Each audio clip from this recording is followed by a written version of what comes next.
I'm Jane Goodall, and I'm best known, I think, for my long study of chimpanzees in Africa. In fact, even here in India, people have been asking me why I stopped.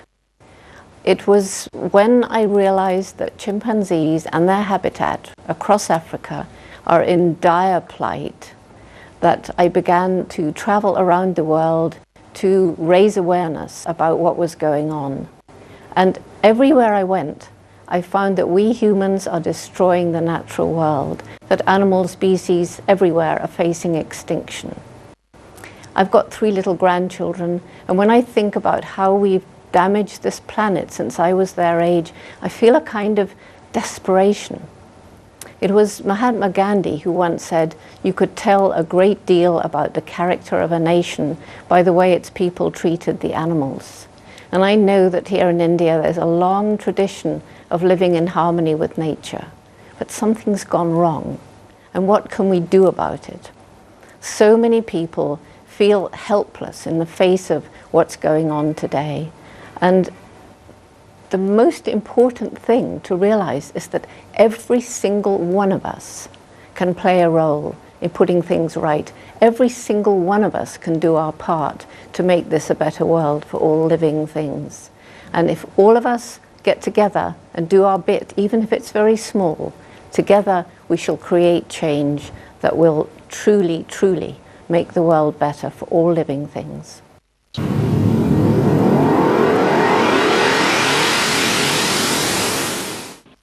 Bears in India are becoming extinct, partly because of habitat destruction. There's less and less forest for them to live in, but also because there is still the poaching of cubs to train them for dancing bears. This still goes on.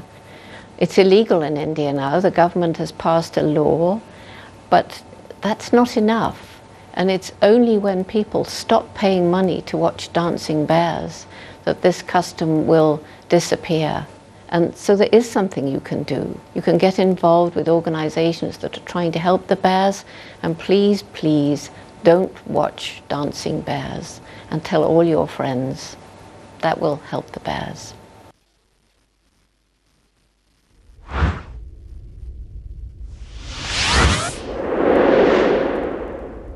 South of the Indian Himalayan mountain range, about 8,000 sloth bears roam wild.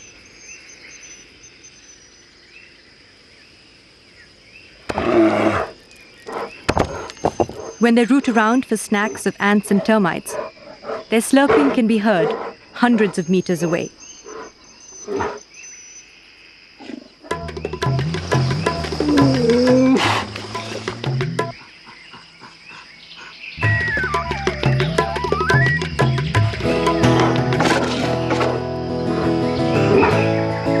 Cubs learn the ways of the wild from their mother.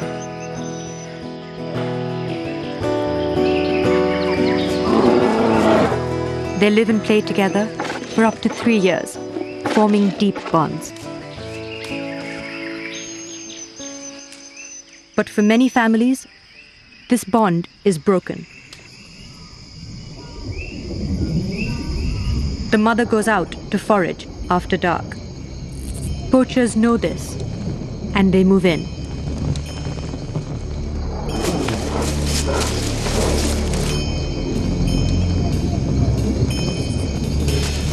Sensing her cubs are in danger, she rushes back to protect them.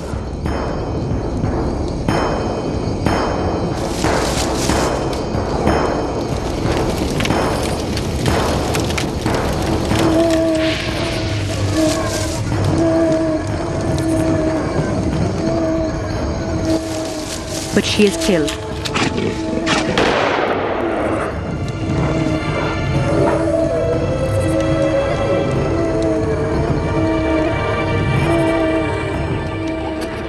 Sultana is ripped from the world she knows, unceremoniously dumped in a gunny sack, and sold into servitude to a Kalandar, a member of a community that has been handling bears for centuries. Sultana's transformation into a street performer begins when she is only months old. Her sensitive muzzle is pierced with a red-hot nail. While the wound is still raw, a rope is passed through it. Later, her canines are wrenched out. Without the benefit of anesthesia, they will never grow back.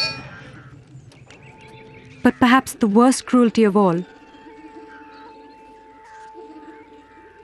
her freedom will now extend 4 feet for the rest of her life. All this just for our entertainment.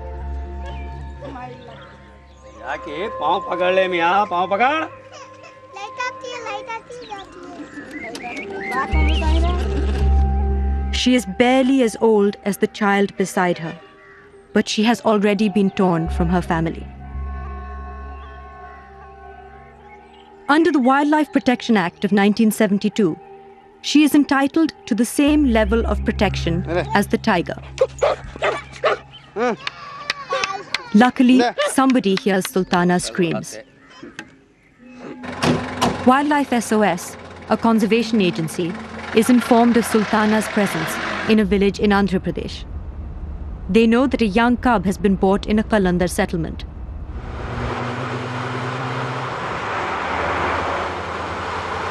The principal chief conservator of forests for the state is alerted and deputes his men to seize the cub.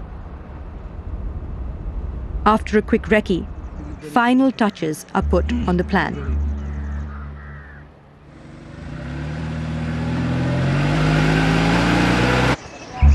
A decoy is sent in to gather evidence of the illegal presence and exploitation of the cub. The Kalandars are caught red-handed.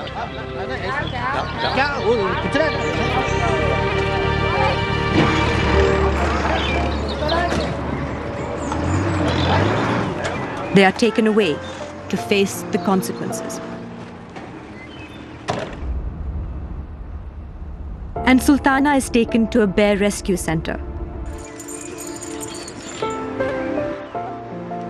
Her nose ring is removed, and she now has a surrogate family.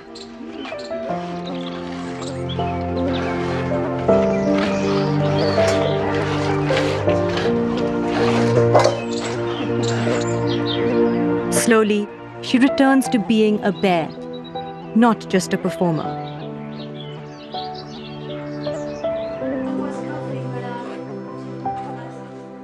These cubs have been rescued in time. They can grow up without knowing the torture Sultana had to endure. Over 400 bears from across India are rehabilitated at these centers. Their last dance is behind them.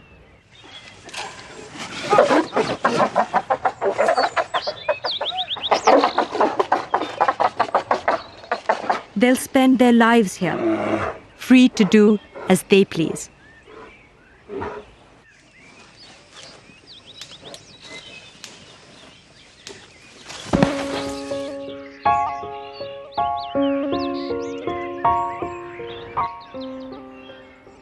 But some take longer to recover.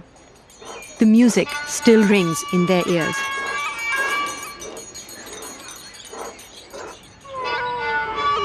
It's easy to see the Kalandars only as villains, but it's also a community that has missed its tryst with modernity.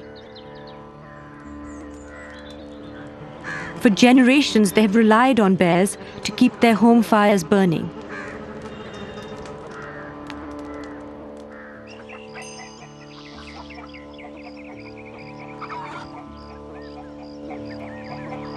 They were so needy, there was so much of poverty, a lack of complete sanitation, education and health care, that if we were going to really help the bears, we had to help these bear owners too.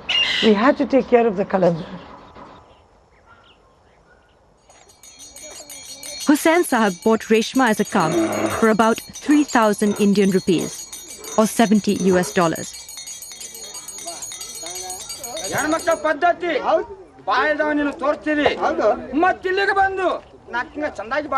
For him, it was a big investment, an investment that had to yield a return. But times have changed.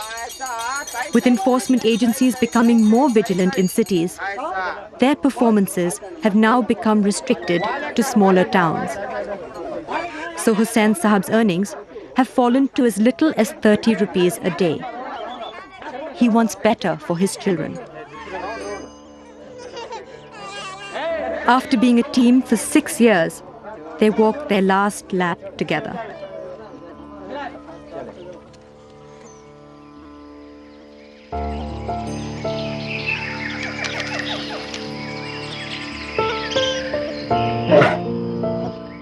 Hussain Sahab has decided to surrender Reshma and stop running from the law. He signs an agreement with the Forest Department, stating he will never again use a wild animal. 2 new lives begin. Reshma will join Sultana at the rescue center.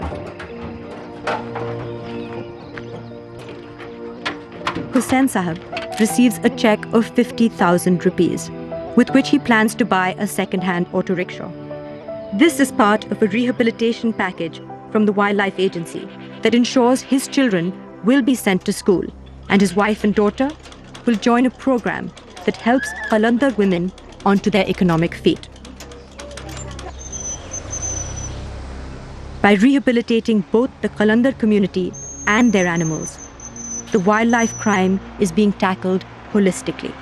As a result, the number of bears walking our dusty highways has fallen from about 1,200 in 1997 to 600 10 years later.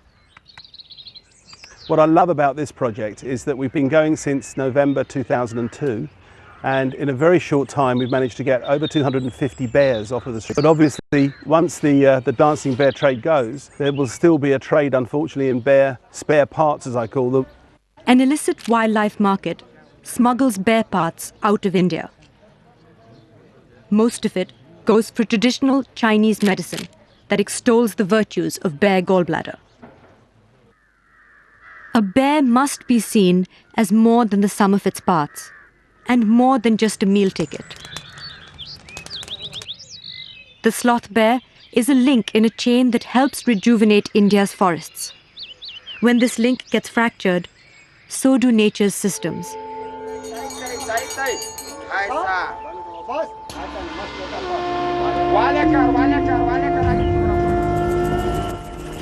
Each time we watch a bear dance, we create a demand for poaching. Each time we say no, we give a cub a chance at life.